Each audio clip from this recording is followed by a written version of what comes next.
Bonjour à tous, aujourd'hui nous allons faire un point sur des grandeurs que vous avez pour la plupart déjà vues et qui permettent de quantifier l'énergie. On verra dans un premier temps que les grandeurs qui permettent de quantifier l'énergie se classent en deux catégories différentes. On a les grandeurs radiométriques et les grandeurs photométriques.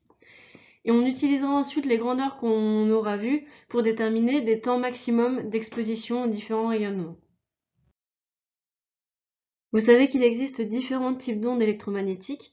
On a par exemple la lumière visible, qui correspond aux ondes électromagnétiques auxquelles nos yeux sont sensibles, et qui sont des ondes électromagnétiques dont la longueur d'onde est comprise entre 400 et 800 nanomètres environ. Au-delà de 800 nanomètres, on a les infrarouges, et en dessous, on a les ultraviolets. Les grandeurs radiométriques prennent en compte la totalité du rayonnement qui est émis par un corps, quel que soit le type d'onde. Il peut s'agir d'ultraviolet, d'infrarouge, de lumière visible, peu importe, on prend en compte tout ce qui est émis par le corps. On a également des grandeurs photométriques qui, elles, ne vont prendre en compte uniquement que la lumière visible. En plus de cela, elles vont tenir compte de la sensibilité de l'œil humain.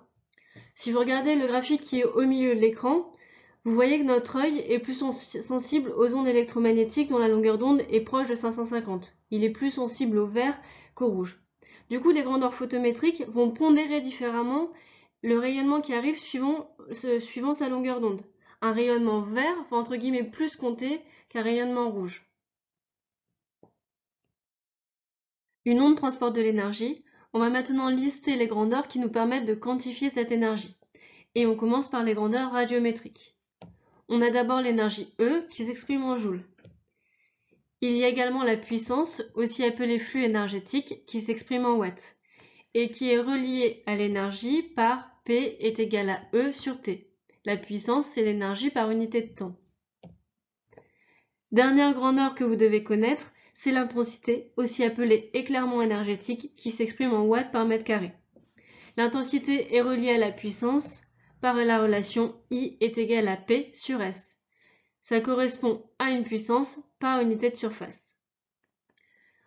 On a des équivalents photométriques à ces grandeurs radiométriques. Par exemple, on ne parle plus d'énergie, mais de quantité de lumière reçue, qu'on peut par exemple noter Q, et qui s'exprime en lumen fois seconde. On ne parle plus de puissance, mais de flux lumineux, noté phi, et cela s'exprime en lumen.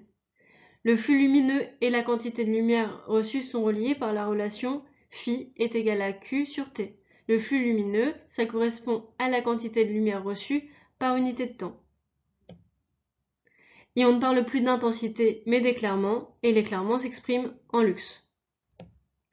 L'éclairement, c'est le flux lumineux sur la surface. Donc ça correspond à un flux lumineux par unité de surface. Pour mesurer ces différentes grandeurs, on va utiliser des capteurs différents. Pour les grandeurs radiométriques, on va utiliser le bolomètre. Il s'agit d'un détecteur thermique. Sa réponse est indépendante de la longueur d'onde de la radiation incidente. L'éclairement va quant à lui se mesurer avec un luxmètre. Alors il faut savoir qu'il peut être nécessaire de faire le blanc pour ne pas prendre en compte la luminosité parasite présente aux alentours lorsqu'on utilise un luxmètre. On va reprendre les relations qu'on vient de voir afin de donner les unités de chaque grandeur dans les relations. La première qu'on a vue, c'est P est égal à E sur T. E, c'est l'énergie qui s'exprime en joules. T, c'est le temps qui s'exprime en secondes. Et P, la puissance en watts. Vous devez savoir que la puissance d'une onde est proportionnelle à son amplitude au carré. On peut prendre un exemple pour que vous compreniez mieux ce que ça veut dire. Si on considère une vague, la puissance de la vague dépend de son amplitude. Si je prends une vague d'amplitude 2 fois plus grande, dans ce cas-là, sa puissance va être 2 fois au carré plus grande, autrement dit 4 fois plus grande. On a vu aussi la relation qui lie l'intensité et la puissance, I est égal à P sur S. La puissance P s'exprime en watts, la surface S en mètres carrés, et I correspond à l'intensité en watts par mètre carré. En ce qui concerne les relations qui relient les grandeurs photométriques, on a la relation phi est égal à Q sur T. Q, c'est la quantité de lumière totale reçue, c'est en lumens secondes. T, c'est le temps en secondes. et phi, c'est le flux en lumens. Et ensuite, on a vu que l'éclairement, c'était le flux sur la surface. Le flux s'exprime en lumens, la surface en mètres carrés, et on obtient l'éclairement en lux. 1 lux, ça correspond à 1 lumen par mètre carré. Puisque les ondes transportent de l'énergie, leur absorption par le corps humain n'est pas sans conséquence. Suivant le type d'onde, leur longueur d'onde et leur puissance, leurs effets sur la santé sont très divers. Et du coup, il existe différentes normes qui limitent le temps d'exposition à un type d'onde afin de prévenir tout risque. Et on va commencer par l'exposition au bruit. Alors on considère généralement qu'en dessous de 70 décibels, il n'y a pas de fatigue pour le bruit. Entre 80 et 85 décibels, l'effet de la fatigue se fait sentir, mais ces valeurs dépendent du temps auquel on est exposé au bruit. La réglementation fixe donc des limites d'exposition journalière au bruit qui sont référencées dans le tableau ci-contre. Illustrons maintenant ce qu'on vient de dire avec un exemple. Au poste de travail d'une unité de production, un opérateur est soumis à un niveau d'intensité sonore L pendant une durée T. Question 1. Dans les deux cas suivants, les normes sont-elles respectées? Niveau sonore L1 égale 90 décibels pendant 3 heures. Le niveau sonore L2 égale 105 décibels et l'opérateur y est exposé pendant 1 minute. Les normes sont-elles respectées? Mettez la vidéo en pause et redémarrez-la une fois que vous aurez répondu à la question. Alors si l'on regarde dans le tableau pour le premier cas, 3 heures, le niveau sonore maximal est de 89 décibels. Donc dans le premier cas, on est à 90 décibels, on dépasse légèrement le seuil, on ne respecte pas les normes. Deuxième cas, 1 minute, le niveau sonore maximal est de 111. Nous, on est à 105 décibels, on est en dessous du seuil, donc les normes sont respectées dans ce deuxième cas. On se propose maintenant de comparer l'énergie acoustique reçue par l'oreille lorsque celle-ci est soumise au bruit mentionné à la question précédente. Question 2. Calculer les intensités acoustiques I1 et I2 correspondantes au niveau sonore L1 et L2. On vous rappelle que le niveau sonore L est relié à l'intensité acoustique I par la relation L est égal à 10 fois log de I sur I0, avec I0 le seuil d'audibilité qui est égal à 10 puissance moins 12 watts par mètre carré. Mettez en pause la vidéo, le temps de répondre à la question. Donc ici, dans cette question, on vous donne L en fonction de I. On vous demande de calculer l'intensité I. Donc on va commencer par retourner la formule pour obtenir I égale. La première étape consiste à passer le 10 de l'autre côté de l'égalité. On obtient donc L sur 10 qui est égal à log de I sur I0. On va ensuite chercher à éliminer le log grâce à sa fonction inverse, 10 puissance, qu'on va appliquer de chaque côté de l'égalité.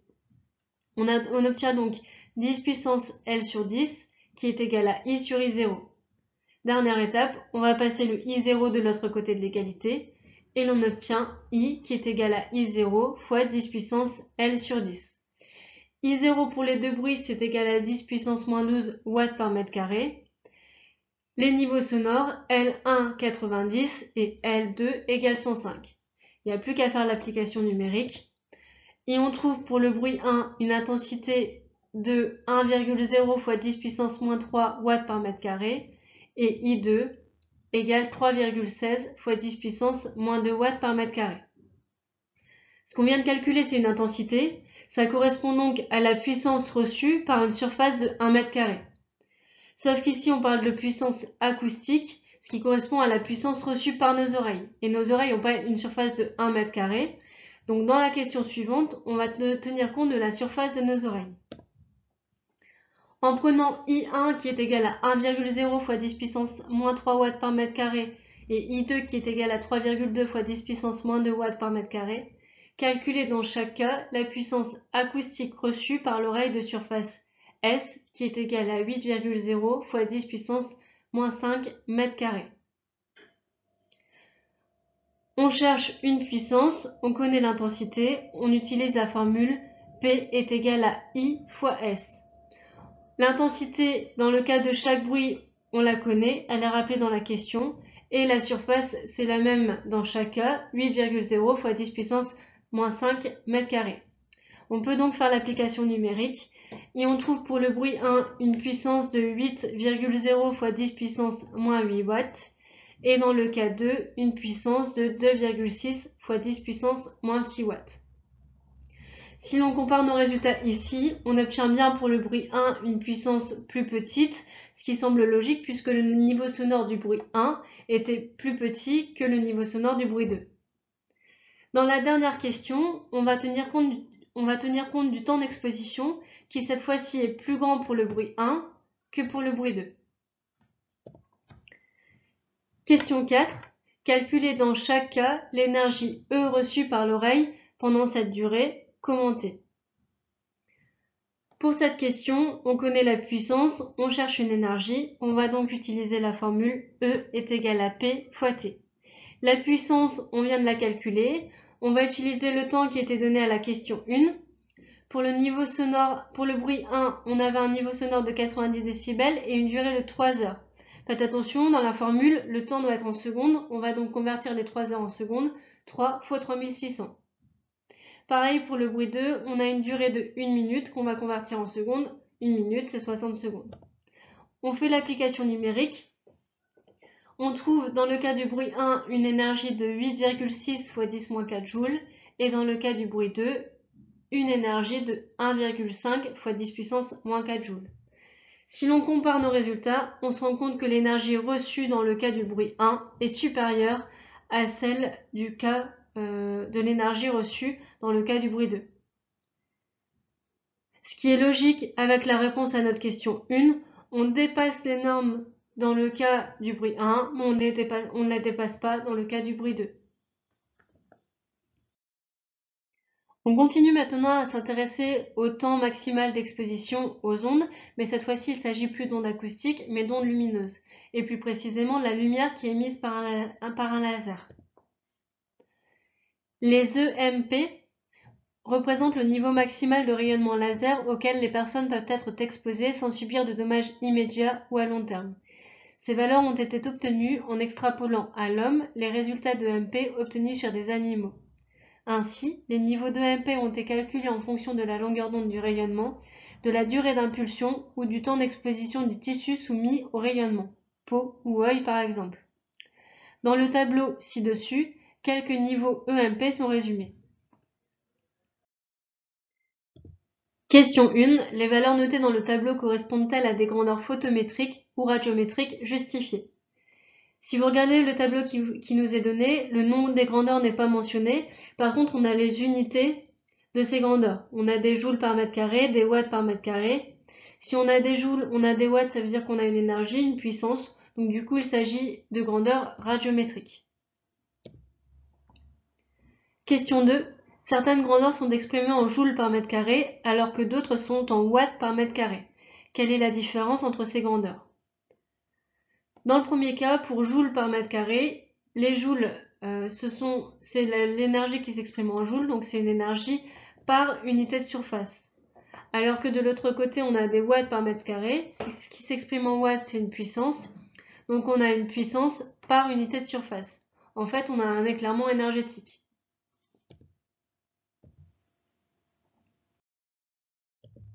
Question 3. On considère un laser de puissance 2,0 mW. On suppose que le diamètre du faisceau est constant et mesure D égale 1,0 mm. Question A. On déduire la surface de peau exposée si l'on ne bouge pas. La surface du faisceau est un disque. Pour calculer la surface d'un disque, on utilise la formule S est égal à pi fois r carré. Le diamètre ici du faisceau vaut 1,0 mm. Pour trouver le rayon, on divise par 2. Dans la formule, on va convertir le rayon en mètres. On va donc multiplier par 10 puissance moins 3 la valeur qu'on obtient.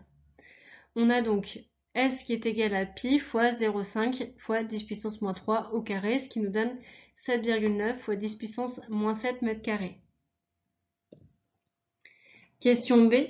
En supposant qu'il s'agisse d'un laser hélium-néon, calculer l'énergie maximale que peut recevoir cette surface de peau et en déduire la durée maximale durant laquelle notre peau peut être exposée.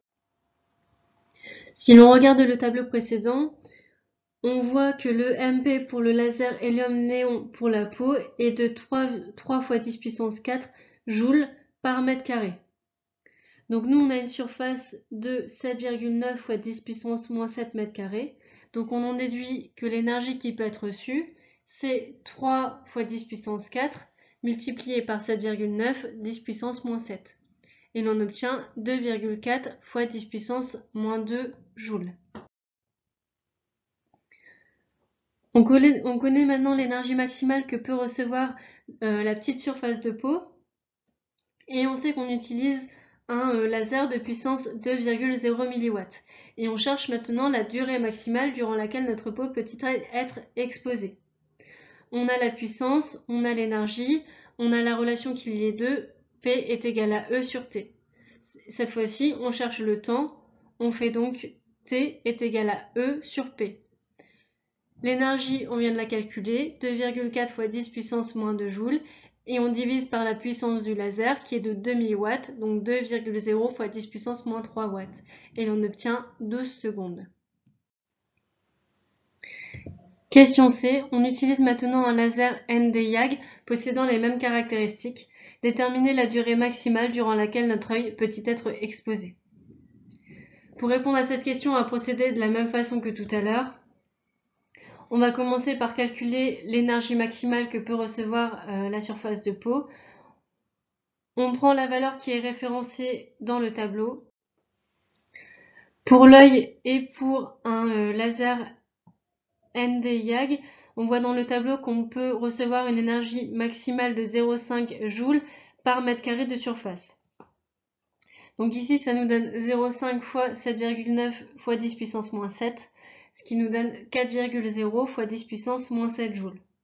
On cherche ensuite la durée maximale en utilisant la formule énergie sur puissance, ce qui fait 4 10 puissance moins 7 divisé par 2,0 fois 10 puissance moins 3. On obtient une durée maximale de 2,0 fois 10 puissance moins 4 secondes.